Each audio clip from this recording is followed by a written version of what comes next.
protected me in that way. And George, on Her Majesty's Secret Service, just tended to be just one or two beats below, having the same professional approach that Sean had and that Roger later had.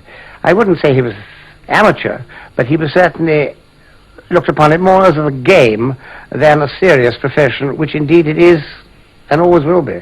I did my own stunts because I thought I was under the illusion that every actor did their own stunts. I mean, I was disappointed that I wasn't allowed to ski. You know, I enjoyed skiing, and I thought I could do some of it. The insurance company cut me out of that, and I was upset. But Peter wanted to be able to get in close with the camera. It works better for stunts, and so I was an athletic kind of guy. I mean, it didn't bother me.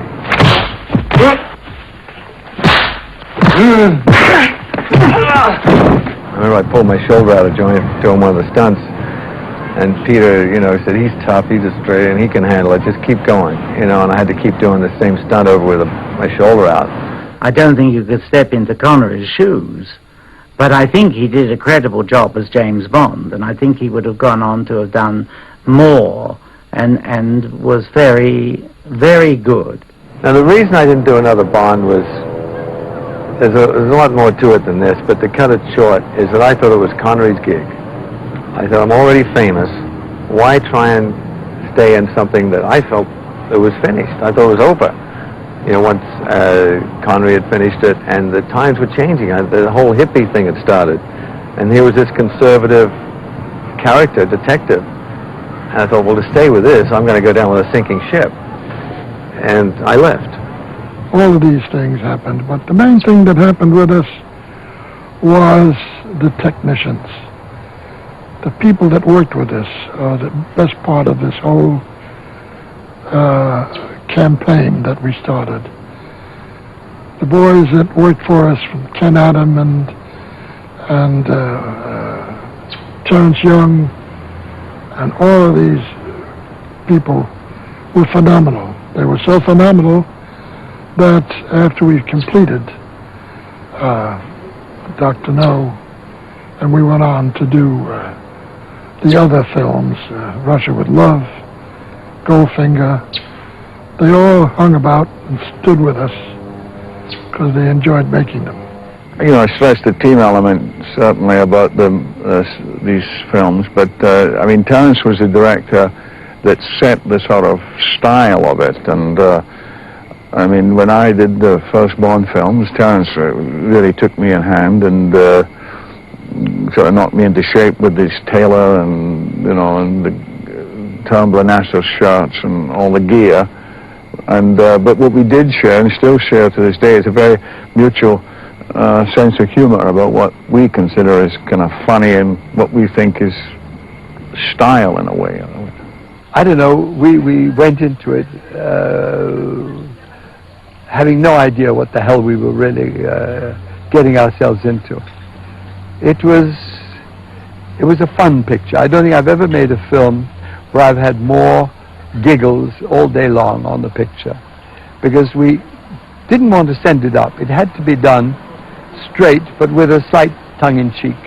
I'd worked with Terence before in They Were Not Divided and played a Welsh tank driver, and he wanted to be played Q as a Welshman. And I said, well, no, it wouldn't work. And he said, well, try it. And I battled with him quite a long time and said, and in the end I gave up. And I said, right, you want it like this.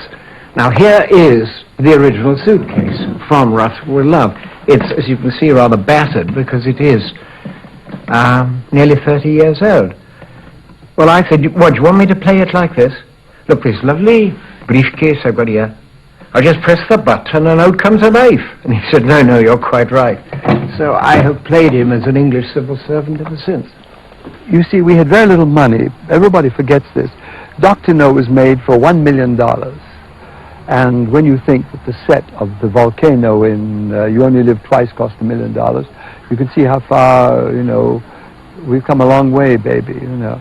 It was a gigantic set. And we used over 700 tons of structural steel to build it. And, you know, the problem is that I started questioning my sanity at times, because it's one thing to tell the producers, yes, I can build this for $1 million. And the other thing is, A, can you really do it? B, are you crazy? If it doesn't work, you'll never work in the business again. And I remember breaking out in a rash and an eczema, and went to see a skin specialist, and he said, take a few Valiums, because there's nothing otherwise I can do for you.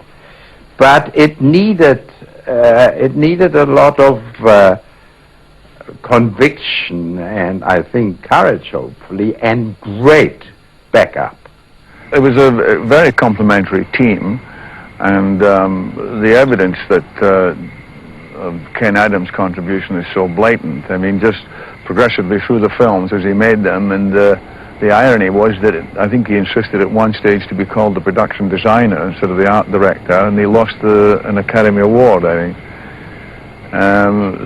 In a funny way, they should have got, I think, more recognition for the sets and for special effects and all sorts of things in the Bond films than they really did. The first Bond movie I saw was Dr. No, in my local cinema in a place called Belper in Derbyshire. I admire your luck, Mr. Bond. James Bond. I must have been about 13, 14 years old, something like that. And, you know, the only movies we'd seen were kind of war pictures or sort of drawing room comedies or westerns, and here was something that just was right up to date and really terrific. It was fabulous. But then, you know, that's not news. I mean, people all over the world felt exactly the same thing. And that's the reason why, you know, we're 30 years down the road. I remember going to one of the early screenings in Westwood. The theater manager came to me and said, Mr. Broccoli, there are two friends of mine here that would like to see the film. I don't remember correctly whether it was Dr. No or whether it was Russia with Love or Goldfinger. But he introduced me to these two chaps. One was Mr. Spielberg and the other was Mr. Lucas. And I said, certainly, and they went up and sat in our seats that we had up in this little theater in Westwood. And I think that they enjoyed it. I don't remember hearing from them, but I know they enjoyed Bond. Well, fun enough, we did talk about it when we were doing Indiana Jones, which was a great, fun experience making that film. Once we got to know each other and knew what we were doing, as it were. He did say that he would love to have directed a Bond film, and that it affected a great deal of his childhood watching films. Obviously, everything influences everybody, but he's very inventive, Spielberg, and I think he would have made a very interesting Bond film. And I got a phone call from Orson saying, my name is Orson Welles, I'd very much like you to have dinner with me. So I couldn't come that night, I went the next night. And before we even started dinner, Orson Welles just said straight out, he said, I want to tell you something. He said, I've just seen your picture, and in a strange way, it's changed the vocabulary of the cinema. And as I said, I really didn't quite know what he meant later on. But he said something very shrewd afterwards. Orson was a very good film critic, by the way. He would have been a marvelous critic. He said, you'll find within 2 years, every film of this type tries to imitate this style. And he said, in the end, they'll do it better than you did.